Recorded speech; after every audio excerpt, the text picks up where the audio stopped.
இப்போது நாம் மாவட்டம் வாரியாக ஒவ்வொரு மாவட்டத்திலும் எவ்வளவு வாக்காளர்கள் நீக்கப்பட்டிருக்கிறார்கள் என்பதை பார்க்கிறோம். முதலில் திருவள்ளூர் மாவட்டத்தில் 6,19,000 வாக்காளர்கள் திருவள்ளூர் மாவட்டத்தில் மட்டும் நீக்கப்பட்டிருக்கிறார்கள்.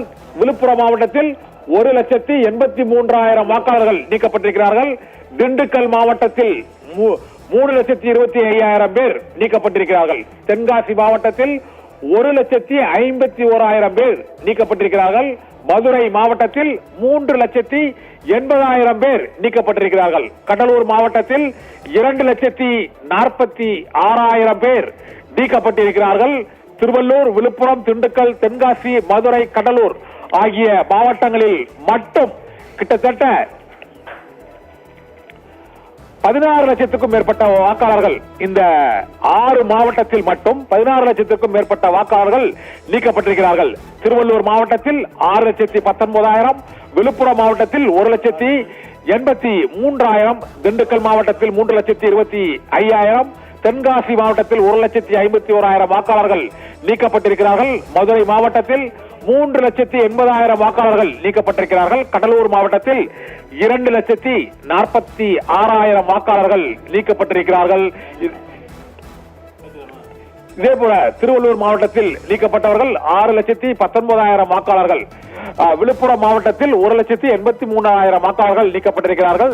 திண்டுக்கல் மாவட்டத்தில் நீக்கப்பட்டவர்கள் 3,25,000 வாக்காளர்கள் நீக்கப்பட்டிருக்கிறார்கள். தென்காசி மாவட்டத்தில் நீக்கப்பட்டவர்கள் 1,51,000 பேர் நீக்கப்பட்டிருக்கிறார்கள்.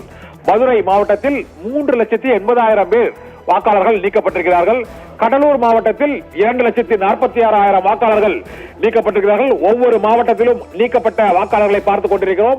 இந்த 6 மாவட்டத்தில் மட்டுமே சுமார் 16 லட்சத்துக்கும் மேற்பட்ட வாக்காளர்கள் நீக்கப்பட்டிருக்கிறார்கள். திருவள்ளூர் மாவட்டம் மற்றும் விழுப்புரம் மாவட்டம், திண்டுக்கல், தென்காசி, மதுரை, கடலூர் ஆகிய மாவட்டங்களில் மட்டுமே கிட்டத்தட்ட 16 லட்சத்திற்கும் மேற்பட்ட வாக்காளர்கள், கிட்டத்தட்ட 17 லட்சத்துக்கும் மேல் அந்த வாக்காளர்கள் இந்த 6 மாவட்டங்களில் மட்டுமே நீக்கப்பட்டிருப்பதாக இப்போது வந்துள்ள அந்த வரைவு வாக்காளர் பட்டியலில், நீக்கப்பட்டவர்கள் பட்டியலில் வெளியாகி இருக்கிறது. ஒட்டுமொத்தமாக தமிழகம் முழுவதும் இந்த வாக்காளர்கள் நீக்கப்பட்டது 1 கோடியை நெருங்கும் என எதிர்பார்க்கப்படுகிறது. ஒவ்வொரு மாவட்ட வாரியாக அந்த வாக்காளர் பட்டியல் நீக்கப்பட்டது மற்றும் வரைவு வாக்காளர் பட்டியலில் இடம்பெற்ற மொத்த வாக்காளர்கள் ஆகிய விவரங்கள் தொடர்ந்து வெளியாகி கொண்டிருக்கின்றன.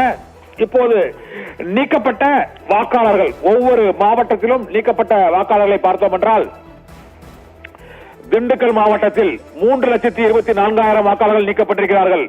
நெல்லை மாவட்டத்தில் 2,14,927 வாக்காளர்கள் நீக்கப்பட்டிருக்கிறார்கள். சேலத்தில் 3,62,000 வாக்காளர்கள் நீக்கப்பட்டிருக்கிறார்கள். திருப்பூரில் 5,63,000 வாக்காளர்கள் நீக்கப்பட்டிருக்கிறார்கள். வேலூரில் 2,15,000 வாக்காளர்கள் நீக்கப்பட்டிருக்கிறார்கள். கரூரில் 79,690 வாக்காளர்கள் நீக்கப்பட்டிருக்கிறார்கள். கோவையில் 6,50,590 வாக்காளர்கள் நீக்கப்பட்டிருக்கிறார்கள். இதே போல சேலத்தில் 3,62,000, நாமக்கல்லில் 1,93,706 வாக்காளர்கள் நீக்கப்பட்டிருக்கிறார்கள். தஞ்சாவூரில் 2,06,503 வாக்காளர்கள் நீக்கப்பட்டிருக்கிறார்கள். நாகப்பட்டினத்தில் 57,338 வாக்காளர்கள் நீக்கப்பட்டிருக்கிறார்கள். ராணிப்பேட்டையில் 1,45,000 வாக்காளர்கள் நீக்கப்பட்டிருக்கிறார்கள். இதே போல செங்கல்பட்டு மாவட்டத்தில் 7,01,871 வாக்காளர்கள் நீக்கப்பட்டிருக்கிறார்கள். இப்போது ராணிப்பேட்டை மாவட்டத்தில் 1,45,000 வாக்காளர்கள் நீக்கப்பட்டிருக்கிறார்கள். நீக்கப்பட்ட வாக்காளர்கள் 1,45,157. இறந்த வாக்காளர்களின் எண்ணிக்கை 46,484 வாக்காளர்கள் நீக்கப்பட்டிருக்கிறார்கள். இதே போல அங்கிருந்து ராணிப்பேட்டை மாவட்டத்திலிருந்து வேறு இடங்களுக்கு இடம்பெயர்ந்தவர்கள் 60,277 பேர். 2 முறை பதிவு செய்தவர்கள் 6,875 பேர். கண்டறிய இயலாத வாக்காளர்கள் 31,005 வாக்காளர்கள், மற்றவை 516 என்று ராணிப்பேட்டை மாவட்டத்தில் 1,45,000 வாக்காளர்கள் நீக்கப்பட்டிருப்பதாக அறிவிக்கப்பட்டிருக்கிறது.